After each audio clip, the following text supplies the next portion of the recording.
Namigay ang GMA Kapuso Foundation ng school supplies sa mga mag-aaral sa Compostela Valley. Isang probinsya sa sinalanta ng Bagyong Pablo noong nakaraang taon. Namigay naman ang health officials ng mga kurtinang pangontra sa mga lamok sa mga paaralan sa Baguio City. Makibalita tayo kay Roland Umangay ng GMA Dagupan. 12 paaralan sa Baguio City ang nabigyan ng insecticide-treated curtain ng City Health Office. Nagtataboy ng mga lamok na may dalang dengue ang mga kurtinang ito.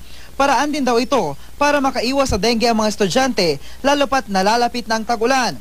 Sa tala ng Baguio City Health Office, umabot na sa 70 ang tinamaan ng dengue mula Enero hanggang ika-18 ng Mayo sa lungsod. Mahigit 100% ang itinaas nito kumpara sa parehong petsa noong nakaraang taon. We have a catchment group there which are the children most of the time kasi or the length of time na nandun ang mga bata, nandun sa school. Namahagi naman ng school supplies ang GMA Kapuso Foundation sa mga mag-aaral sa Compostela Valley. Kabilang sila sa mga nasalanta ng Bagyong Pablo noong nakaraang taon. Lubos naman ang pasasalamat ng mga bata, pati na ng mga magulang. So dito pag bagyo, mama na jud, may makitag piso.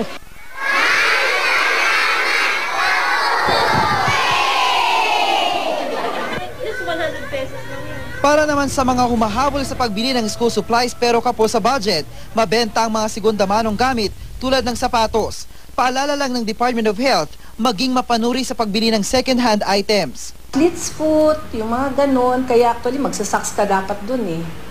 Basta ibabad muna nila sa sabon overnight para mawala lahat yung mga dumi doon, kung may mga bakterya na nagtatribe.